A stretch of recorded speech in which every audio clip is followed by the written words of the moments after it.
নতুন আলু দিয়ে ফ্রেঞ্চ ফ্রাই গরম গরম খেতে স্বাদই আলাদা।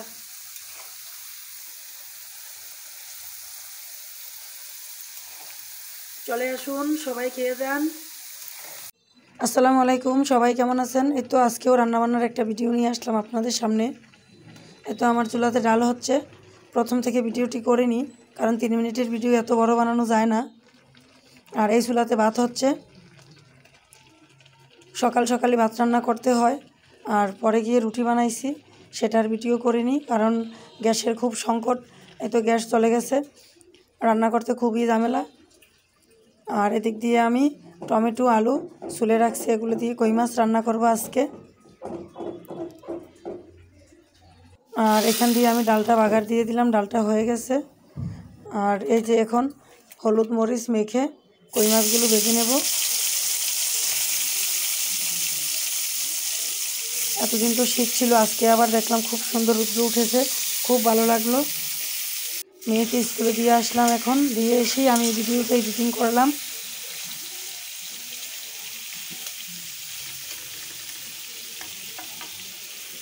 আমি এদিক দিয়ে কই মাছগুলো ভাজা বসাই দিলাম, আর তরকারিগুলো যে কষাইলাম সেই ভিডিওটা করিনি, কারণ তাড়াহুড়ো করে স্কুলে চলে যেতে হয়েছে, সেজন্য পারিনি।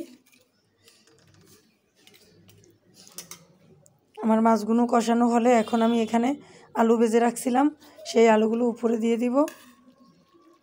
আর টমেটোর সঙ্গে কাঁচামরিচও কেটে রাখছি, সেগুলো একসঙ্গে এখন দিয়ে দিব। দিয়ে কিছুক্ষণ নেড়েচেড়ে একটা ঢাকনা দিয়ে রেখে দিব।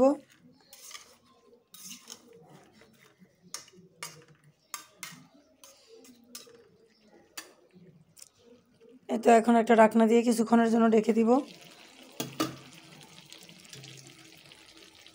টমেটোটা মোটামুটি সিদ্ধ হয়েছে, এখন আমি কিছু পরিমাণ পানি দিয়ে দিব। আপনাদের এখানে আজকে রৌদ্র উঠছে নাকি অবশ্যই জানাবেন। আমাদের এখানে কিন্তু আজকে পুরা রৌদ্র, একেবারে গরম এসে গেছে বোঝা যাচ্ছে। এতে তরকারিটাও বলক চলে আসছে, গ্যাস কম তো সেজন্য তরকারিটা হইতে দেরি হয়েছে। আমি তরকারি বসে স্কুলে চলে গেছি, স্কুল থেকে এসে আমি ভিডিওটা এডিটিং করছি। আর স্কুল থেকে আসার সময় আমি ধনেপাতা নিয়ে আসছি, বাসায় আজকে ধনেপাতা ছিল না, সেই ধনেপাতা দিয়ে আমি এখন তরকারিটা উঠিয়ে নিব। একেবারে তরতাজা ফ্রেশ ধনেপাতা, এত সুন্দর ঘ্রাণ। আমি প্রথমে নাক দিয়ে আগে ঘ্রাণ শুকিয়ে নিছি, আমার কাছে খুব ভালো লাগে শীতকালীন ধনেপাতার ঘ্রাণটা। আজকের মতো এখানেই বিদায় নিলাম। ভালো থাকবেন, সুস্থ থাকবেন এই কামনাই করি। আল্লাহ হাফেজ।